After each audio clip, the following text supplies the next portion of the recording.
Cara menemukan karakter seorang oknum pemuka agama yang cabul ini kan nggak gampang ya. Ini gimana cara lo untuk meneluarkan? Dalamin ya mas. Menjadi seorang pemimpin asrama ini sebenarnya kita tidak perlu spesifik ke arah dia itu siapa dan gimana, tapi untuk mendapatkan karakter dia ini dari berbagai referensi, berbagai film, berbagai kejadian pun kita bisa mengambil kesimpulan dari situ sih sebenarnya. Tapi untuk film horor ini perdana atau Ini film pertama buat aku, jadi lumayan sangat challenging dan excited banget pasti. apa sih? Sempat ragu nggak sih kak untuk merancang film horor di pertama kali? Pastinya karena aku lumayan apa ya, nggak mau kalau film horornya itu sama seperti film-film horor yang lain, pengennya menampilkan sesuatu yang berbeda, sesuatu yang warnanya memberikan sesuatu warna yang berbeda pastinya. Dan menurut aku cerita film ini juga mengusung tema yang sangat luar biasa seperti tadi aku bilang, bahwa ada misi penting yang harus disampaikan gitu. Persiapannya kita melalui ada reading dan juga workshop, jadi ada belajar dari mulai bacanya, terus pembawaan fisik dan lain-lain pun kita juga ada survei dan lain-lain sih. Untuk membangun chemistry sendiri sama Dea sebagai istri, Sama istri.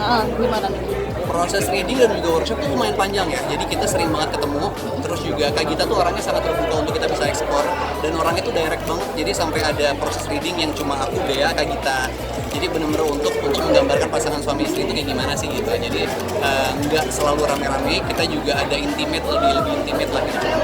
Tapi susah nggak sih mendalami peran yang sebagai suami yang sayang sama istri, tapi juga jahat sama istri? Pastinya nggak gampang, tapi untungnya juga selalu dibantu sama Kak Gita, sama yang lain juga, dan kita juga belajar bener-bener dari berbagai survei yang kita lakuin sih. Pak, Kenapa ada apa? Ada kekhawatiran, malah awalnya karena aku terlalu asik, terlalu seru, aku nggak mikirin ke arah sana, tapi ada beberapa temen atau beberapa contoh lawan main gitu yang bilang kayak yakin lo gitu, berani nggak nih dan lain-lain. Terus aku kayak ini tantangan sih buat aku, why not gitu, jadi ya dicoba aja, dijalanin.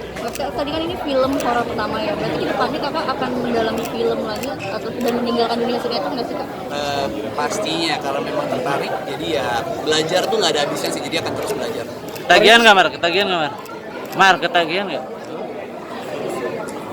Ya,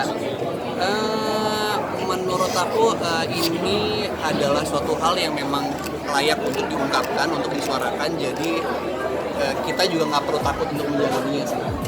tapi syuting horor pertama nih ada dapat pengalaman apa, Mas?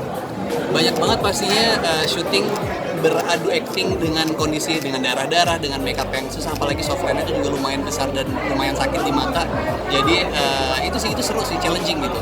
Terus juga karakternya kita harus memerankan sebagai manusia, di sisi lain juga sebagai Corin yang suaranya beda, yang tingkah lakunya beda. Jadi itu challenging dan menarik sih. Lu termasuk pecinta film horor nggak sih? Kenapa? Termasuk pecinta film horor nggak sih? Iya, kebetulan aku dari kecil suka banget film horor. Jadi pada saat sekarang aku bermain film horor kayak menyenangkan banget pasti. Dapat pengalaman mistis, Mas? Mistisnya nggak sih kak? Pengalaman mistis, mungkin wajar terjadi ya. Kalau aku sih memang bukan tipikal yang sensitif untuk yang bisa ngeliat dan lain-lain, itu enggak. Cuma di sekeliling kita, karena kita juga lokasi syuting kebetulan di tempat yang cukup terbuka dan nyatu sama alam, jadi pasti ada lah hal kecil gitu, tapi tidak sampai mengganggu sih. Tapi setelah selesai syuting nih di kehidupan pribadinya kakak nih, ada ngerasa takut gak sih kan habis film horor? Untungnya aku cukup pede sih, jadi enggak sih, enggak ada rasa takut. Nah karakter sempat bawa pas sampai rumah nggak sih? Kan karakternya juga lumayan intrik juga ya di sini. Untungnya enggak sih, jangan sampai ya, amit-amit jangan sampai.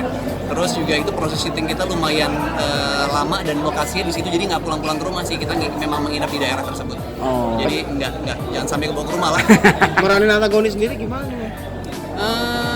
Sebenarnya semua ada sebab akibat ya. Uja itu nggak bisa dibilang antagonis juga, makanya ditonton aja. Iya.